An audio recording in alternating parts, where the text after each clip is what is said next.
Thank you, everybody, for being here. I've been called a lot of names in my life: Tammy, Lieutenant Colonel, Senator, and other names that I can't mention in mixed company. But I have to say, Mommy, though, is probably without a doubt my favorite name. It's the one my 5-year-old uses when she runs into the house after dance class and poos on my sleeve, eager to show me what she learned during her lesson. It's the one my 9-year-old says when she announces her latest idea of what she wants to be when she grows up. Right now, she's leaning towards becoming an Army cyber warrior. Never a helicopter pilot. I don't know why. My girls are my everything, but I likely would not have ever been able to have them had I not had access to basic reproductive rights that Americans, up until recently, had been depending on for decades. Because after a decade of struggle with infertility post my service in Iraq, I was only able to get pregnant through IVF. IVF is the reason that I've gotten to experience the chaos and beauty, the stress and the joy that is motherhood. IVF is the reason that my husband and I aren't just Tammy and Brian, we're mom and dad, which sounds much better when they say it than I do. But for countless hopeful parents, that desperately sought after dream of becoming a parent just became so much harder.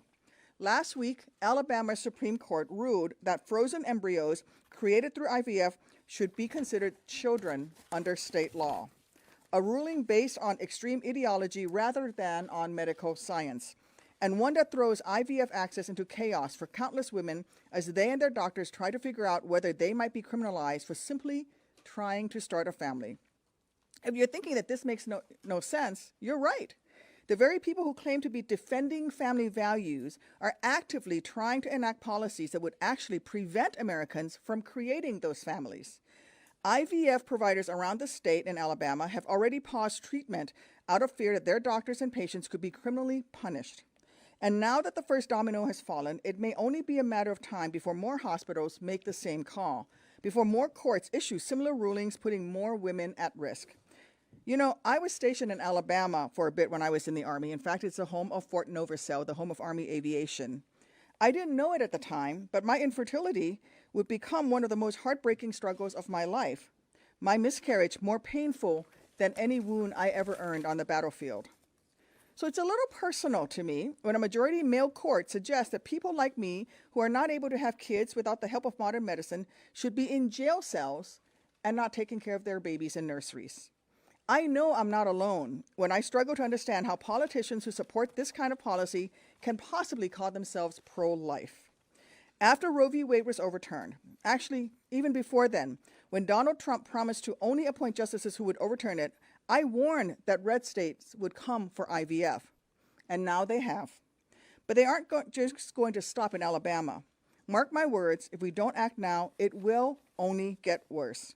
That's why tomorrow I'm headed to the Senate floor to call on my colleagues to pass, via unanimous consent, my Access to Family Building Act, which would ensure that every American's right to become a parent via treatments like IVF is fully protected, regardless of what state they live in, guaranteeing that no hopeful parent or doctor is punished. We face a lot of tough calls as senators. This just isn't one of them. 1 in 4 married women have difficulty getting pregnant or carrying a pregnancy to term. 1 in 4. That doesn't even include single women, single individuals, and other families also trying to conceive. So to my Republican colleagues, please think about how many that 1 in 4 represents in your state. Women willing to go through expensive, painful treatments just for a chance to experience the most banal moments of parenthood. Just to have a newborn to swaddle, a toddler whose shoes need to be tied. And if you believe that they should have the right to be called mom without also being called a criminal, then all you have to do to prove it is help us pass this should be obvious legislation. Because in this nightmarish moment, it's nowhere near enough to send out a vaguely worded tweet suggesting that you care about women's rights, despite a voting record to the absolute contrary.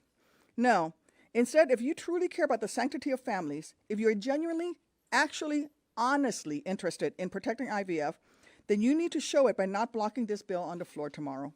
It's that simple. Thank you.